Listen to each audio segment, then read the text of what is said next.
Welcome to our channel. Today we how to cancel Trello Teams detailed guide step by step clearly. To cancel your Trello Teams subscription, start by logging into your Trello account. Once logged in, navigate to the home page. On the left side, locate the team you want to manage. Click on the team name to open the team settings.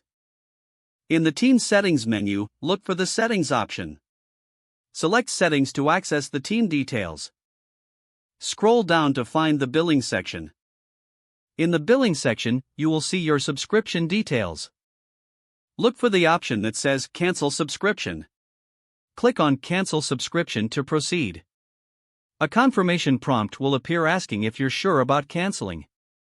Read the information presented carefully. If you're certain, confirm your choice to cancel. Once confirmed, you will receive a notification about the cancellation. Make sure to check your email for confirmation of the cancellation. Your Trello Teams subscription will remain active until the end of the billing cycle. After that, you will no longer be charged. Be sure to download any necessary data before cancellation if needed.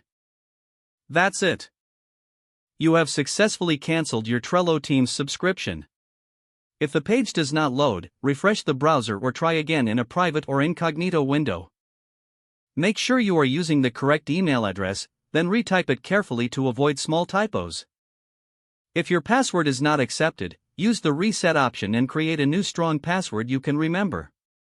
Check your spam folder for verification or security emails, then complete any requested confirmation steps. Enable two-factor authentication if available to improve account security and reduce unauthorized access risk. After signing in, review your profile details so your contact information and settings are accurate and current. If you see an error message, note it down and try again after restarting your device and internet connection. Log out when you finish, especially on shared devices, to keep your account and payment information secure. If the page does not load, refresh the browser or try again in a private or incognito window. Don't forget to like this video and subscribe to our channel for more step-by-step tech guides.